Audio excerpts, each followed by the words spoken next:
صل على محمد وآل محمد.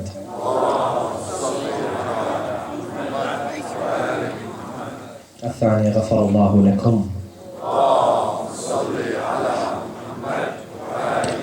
لتعجيل في ظهور من صاحب العصر والزمان الثالث بيعلى.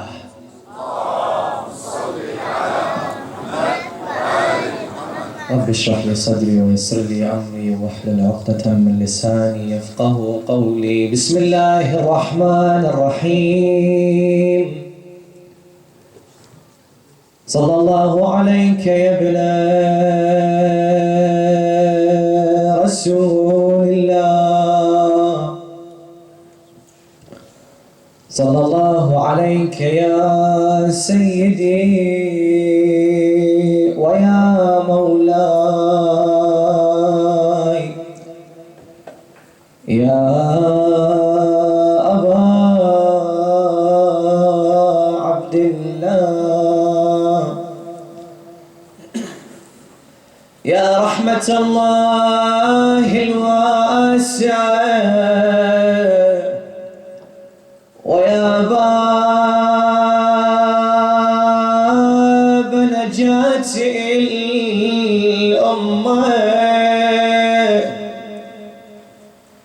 يا غريب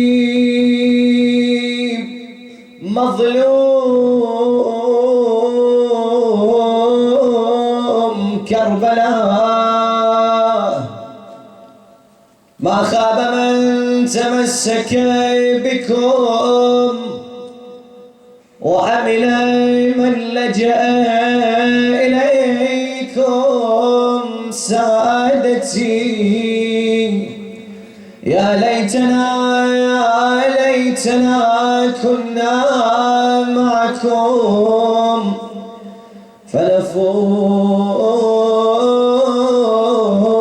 فنفوز فوزا عظيما.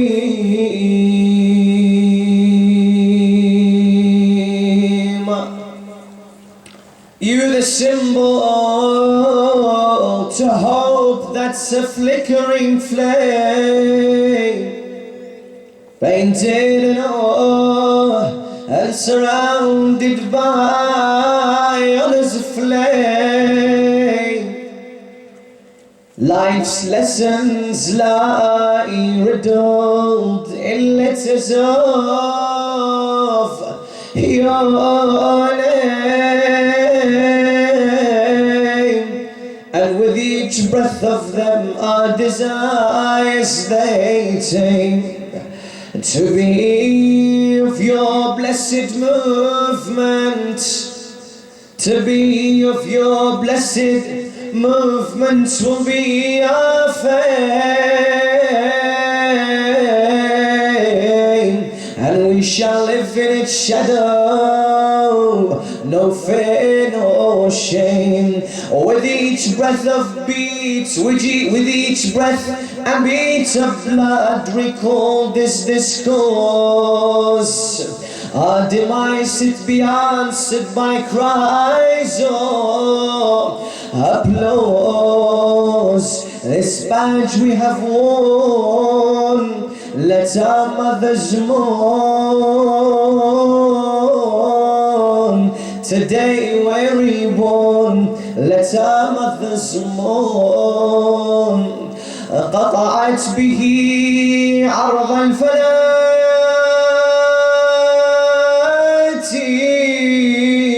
نجائب، قطعت به عرض الفلاة نجائب،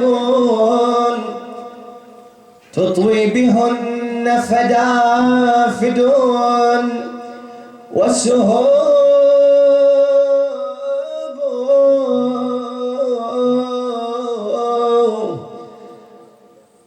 صحبته من خير الرجال عصابة غروا فطاب الصحب والمصحوب. لا حول ولا قوة إلا بالله العلي العظيم إنا لله وإنا إليه راجعون. Imam al-Sadiq would say, he who wishes to be within the vicinity of Allah on the day of judgment and seek the intercession of Prophet Muhammad sallallahu alayhi wa alayhi, then let him visit Hussein. قال سيدنا ومولانا إمام الصادق من أحب أن يكون في ظل الله يوم القيامة وفي شفاعة محمد صلى الله عليه وآله فليزور الحسين. صدق مولانا وسيدنا إمام الصادق عليه السلام. نوروا مجالسكم بذكر الصلاة على محمد وآل محمد.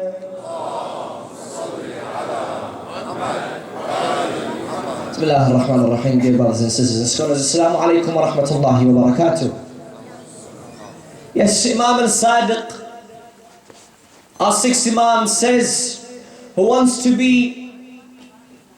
wants to be within the vicinity of Allah subhanahu wa ta'ala, في ظل الله, or the shadow of Allah subhanahu wa ta'ala, the vicinity of Allah, and seek the intercession of the Messenger of Allah, Prophet Muhammad sallallahu alayhi wa alihi wa sallam, then let him visit Imam al-Hussein. Let him visit Abu Abdullah al-Hussein. Let him pray underneath the dome of Abu Abdullah al-Hussein, for surely the prayers of those who pray underneath the dome of Abu Abdullah al-Hussein is answered. But before Imam Hussein passed away, before Imam Hussein was martyred on the lands of Karbala, what was the status of visiting graves? What was the status of Islam when it comes to visiting graves? How do people visit graves? Before Imam Hussein was martyred, the people would visit graves for a number of reasons. One of those reasons was to seek some sort of barakah or blessings from certain righteous personalities who are buried, such as imams or prophets. So they'd seek the barakah or the blessings from these certain personalities. And they also some people believed that the souls of human beings was split from the physical nature of the body, and that souls can speak to one another. And therefore they visited the graves in order, some mystics say, or some narrations say, in order to speak to certain souls, because within the graveyard they feel the presence of souls. However, there are some people who believe that souls don't exist at all. There are people out there who say that when a human being passes away, there's no such thing as a soul, or there's no such thing as hellfire and heaven, and so on and so forth. When a person dies, he dies and that's it. But even there are people within Islam who mention the mystics. They say that in order to reach some sort of soul, there must be a sacrifice within this life to reach this sense of purification, let's just say, or to reach this position of the soul. In any case, that's not my discussion. We're discussing here the ziyarah of Imam al-Hussein alayhi salam. So in essence, people were to visit graves in order to seek some sort of blessings from those who were buried in those graves. However, this comes obviously with controversy, because the Shi'ia are very famous or well known to be having a concept within their beliefs, and that is to visit certain righteous people such as the Imams in order to seek what? To seek closeness to Allah subhanahu wa ta'ala. And this doesn't come without controversy. There are those people, and not labeling, but even before the Wahhabi school of thought, let's just say, those who severely attack the Shi'ah, who create the misconceptions. Even before the Wahhabis, there were people who would attack the Shiites for visiting certain personalities and certain imams. And this misconception came about when? Because at the beginning of the Khilafah of Amir al-Mu'mineen, Ali ibn Abi Talib, Imam Ali noticed that there were certain people who would visit graves, but because of their severe love for their loved ones, not graves of personalities and individuals who are righteous, such as imams and prophets, but they would have such severe love for their close ones who passed away that this love sometimes entered into shirk, and they would sometimes even worship these people and offer sacrifices for these people. So what did Imam Ali do? Within the first years, or he only had 4 years, within the first moments or months, let's just say, of his Khilafah, he ordered those graves to be what? To be destroyed. So certain people or certain sects or certain school of thought took this as a justification that all graves should be destroyed. Whereas this is not the case. Imam Ali clearly states that these people who would visit those graves would almost worship those graves. So as a precaution to make them not enter sin, and such a grave sin which is shirk, I had to destroy these graves. But obviously people in this day and age have twisted this around to make it seem like it's a justification and an excuse to destroy graves, and it's becoming an increasing trend. And I ask the brothers and sisters to become aware of what's going on within the Middle East. Certain companions of the Prophet, their graves have been desecrated. And of course we understand the political situation within Syria. Even the shrine of Sayyida Zainab, even the shrine of Sayyida Zainab is constantly under attack. But there are those blessed people. There are those blessed people who defend the shrine of Sayyida Zainab. So I ask the brothers and the sisters, sincerely, that we read upon what is going on within this political situation and try to create awareness to save our Muslim heritage. To save our Muslim heritage. Why? Because these personalities which are buried there, we learn life's lessons. And if these graves were to be destroyed, then 10 years down the line, 20 years down the line, who's to say that these people, their message will be forgotten or not? That's why I urge the brothers and sisters to hopefully create awareness about these issues which are happening within the Middle East. Sallallahu ala Muhammad wa ala Muhammad. Like I said before, there are certain elements within visiting grave. One of them is to seek blessings, and the other is to gain thawab. Gain thawab. Other reasons are to learn from the characters who are buried within that grave. To learn. Imam al-Hussein left a message. Imam Ali alayhi salam left a message. The Prophet ﷺ left a message. All of the Imams left messages, and they left lessons for us to learn from. And therefore, one of the main reasons why there is a mausoleum or a shrine on top of a grave is that this person who was buried there represented Islam, and therefore we can learn about Islam by visiting his grave. That's why you'll find, even within shrines, you'll find houses, you'll find schools. Why? Because it offers an educating system. It offers education of the personalities which are buried in that grave. Even within the ziyarah, you open the ziyarah, it says, number one, the permission to enter this shrine, and number two, it offers you a life's lesson onto who this personality was. Who was he the son of? Who was he the father of? What did he stand for? How did he pass away? How was he martyred? All of this is within the one little book of ziyarah. So number one, you learn from the personalities of those people buried within those graves. And increasingly, before the martyrdom of Imam Hussein alayhi salam, what they used to do is they used to write poetry on the graves themselves. Even of loved ones. They'd write poetry of certain lines of poetry which remembered death. So they started to write poetry on the graves. Even so much so that a man walks into a graveyard. Excuse me.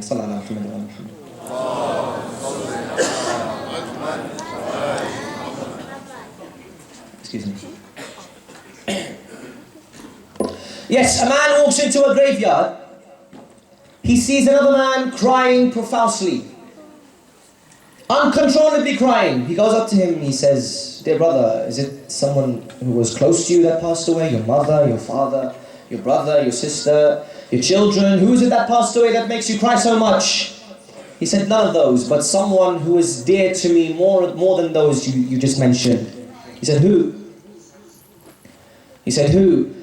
He said, "I cry because I cry for myself.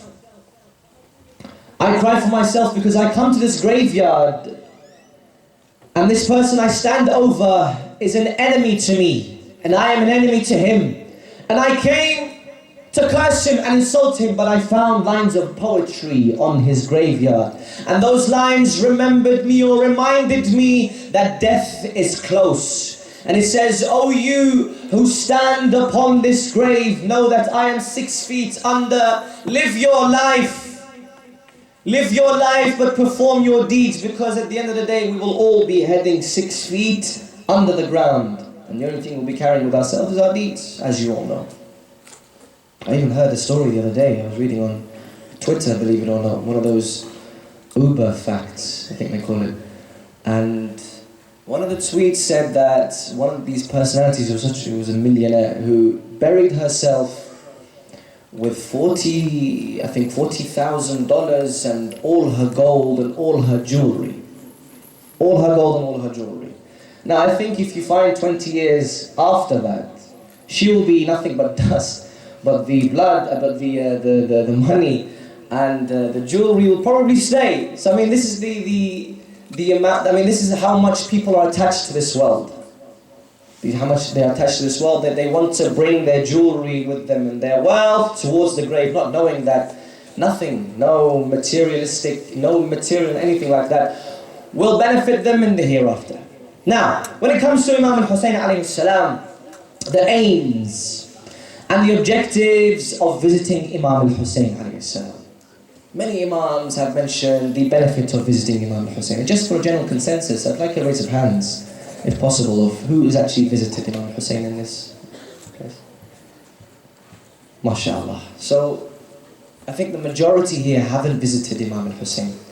And I can tell you from a very personal point of view, visiting Imam al-Hussein, it's like you enter this place, it's a sanctuary.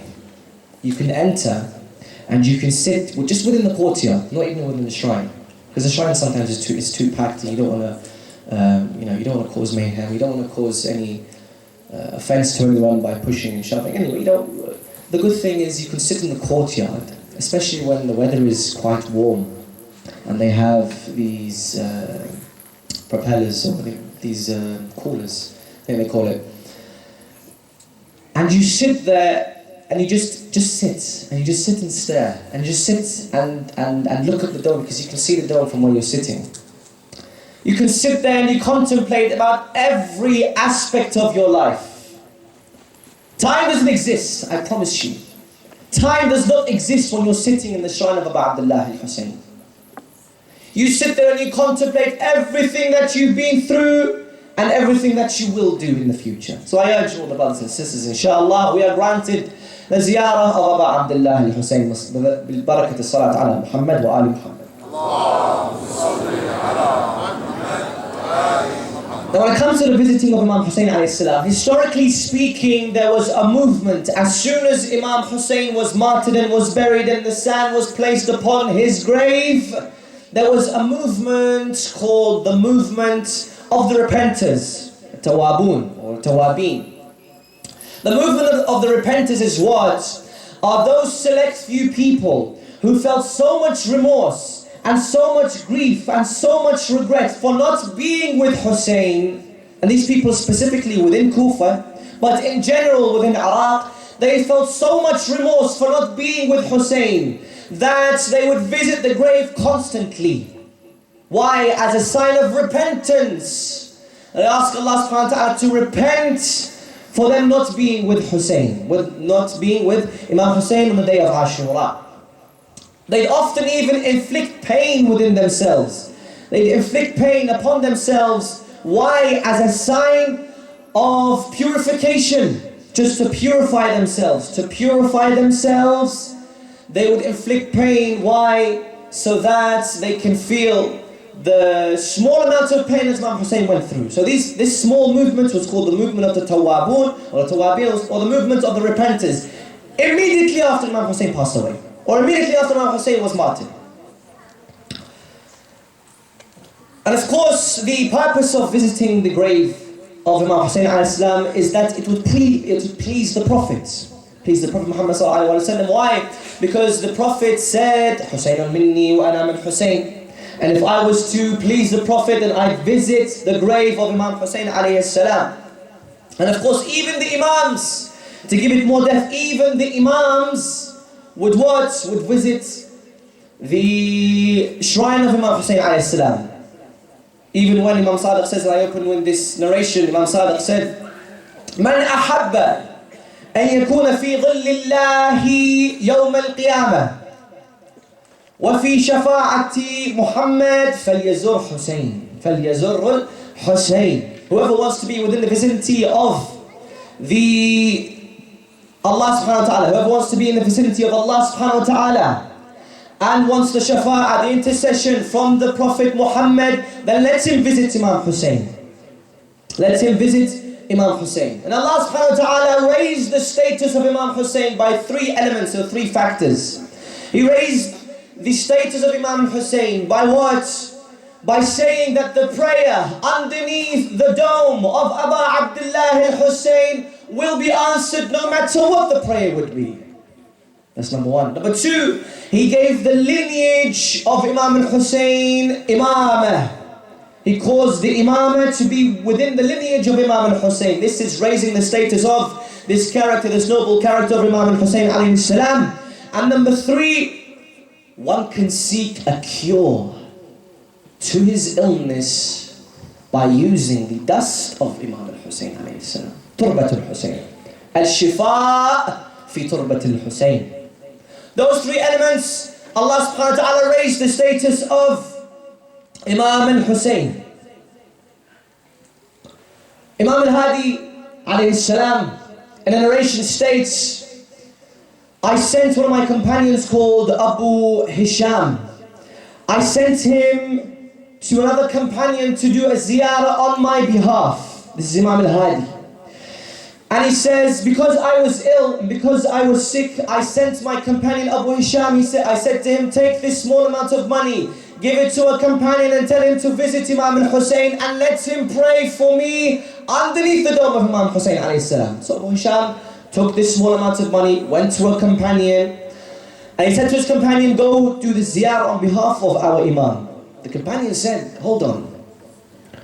If Imam al-Hadi is an Imam, and Imam Hussein is an Imam, so why is Imam al-Hadi asking from another Imam? Surely he has the power to ask Allah subhanahu wa ta'ala. Surely he is in a position of loftiness that he can ask Allah subhanahu wa ta'ala and Allah will answer him.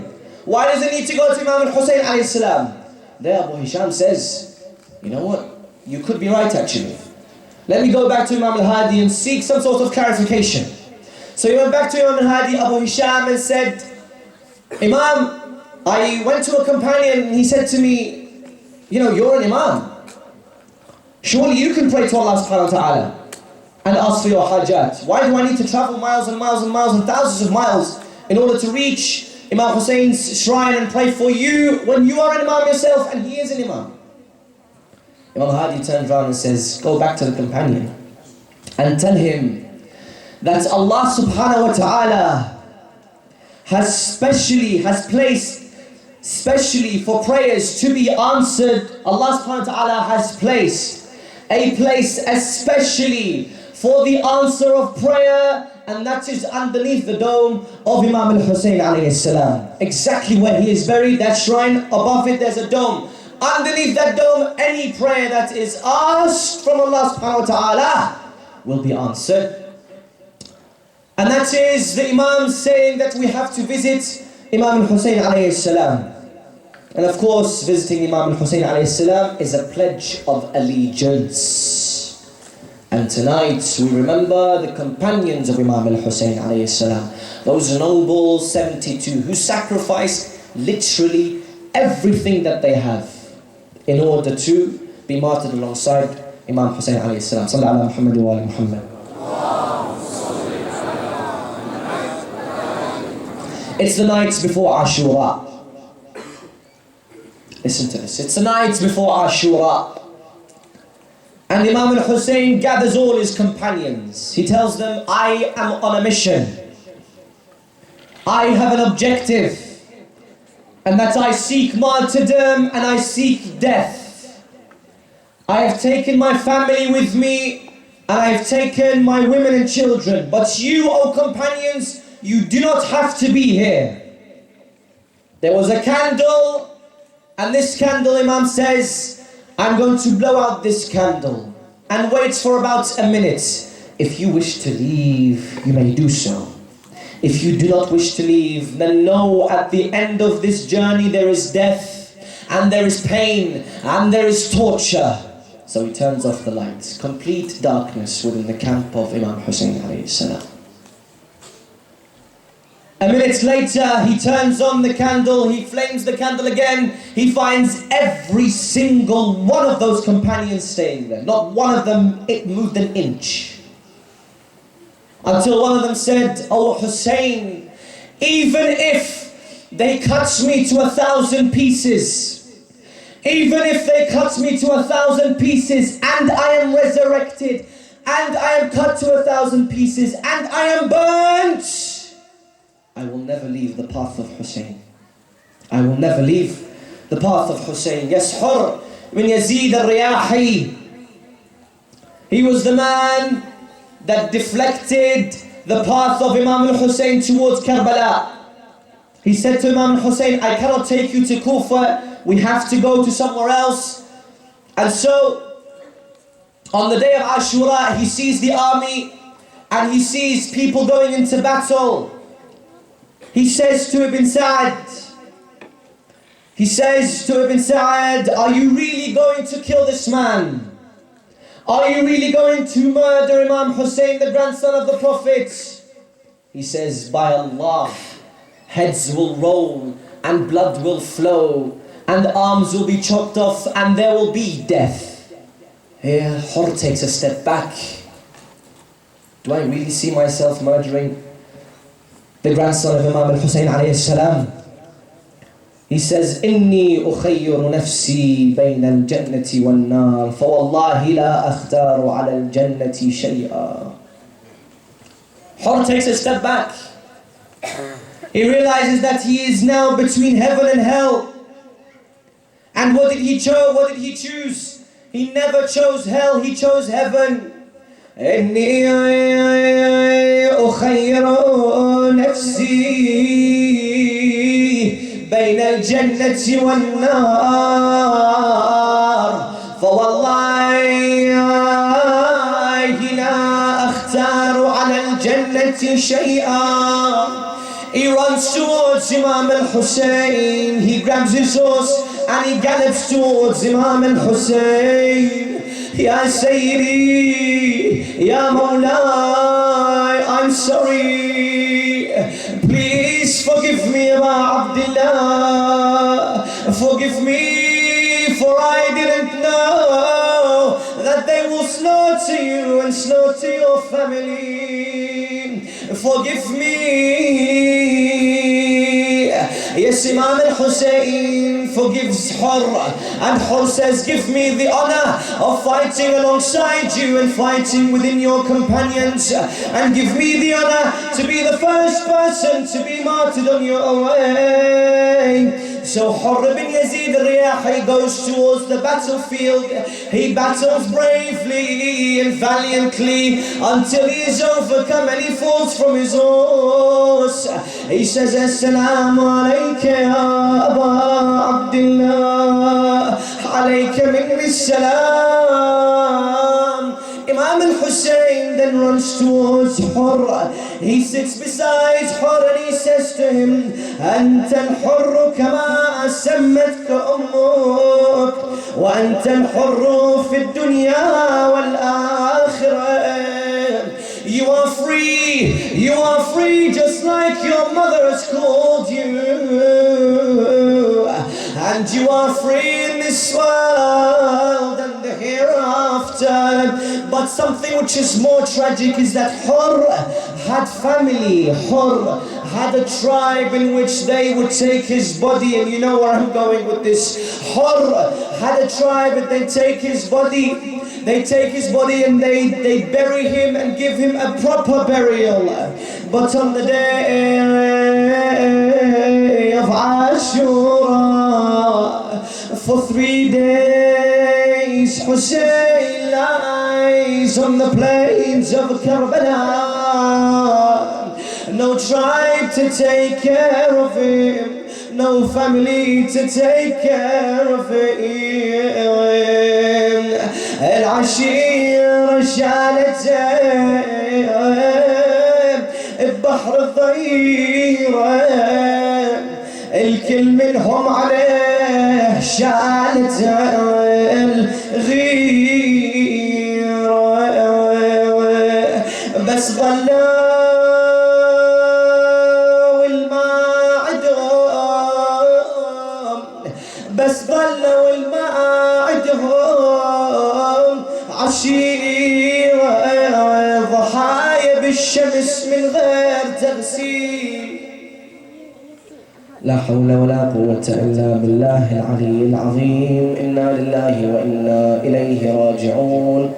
وسيعلم الذين ظلموا أي منقلب ينقلبون، والعاقبة للمتقين. إنا لله وإنا إليه راجعون. السلام عليك يا أبا عبد الله، وعلى الأرواح التي حلت بفنائك.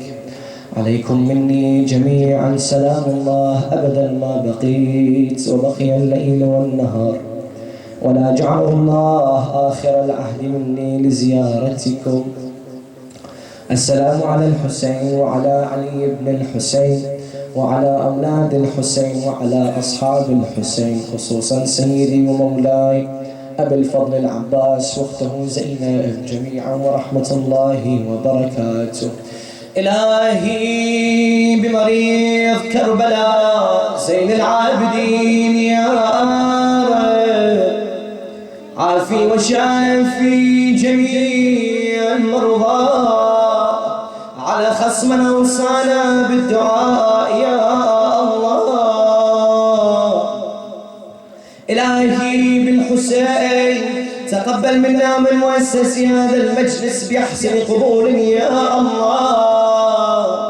اللهم وفقنا لمراضيك، جنبنا معاصيك، اجعل عواقب أمورنا خيرا يا الله. اللهم ارزقنا في الدنيا زيارة الحسين، وفي الآخرة شفاعة الحسين يا الله. اللهم عجل لوليك الفرج، واجعلنا من أنصاره وأواله، ومن الذابين عنه من المستشهدين بين يديك يا الله. إلى أرواح المؤمنين والمؤمنات، وإلى أرواح خدمة الحسين نهدي لهم ثواب السورة المباركة الفاتحة، قبلها صلوات. And sisters, whilst you're reciting the Fatiha, understand that Sheikh Ilahi will be addressing you all.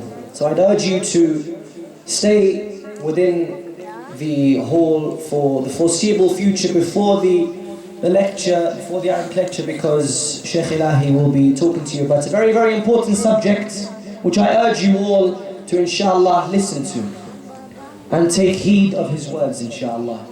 So I think, shall I welcome Sheikh? Yeah, please, we welcome Sheikh with the barakat of Allah, salawat ala Muhammad wa ali Muhammad.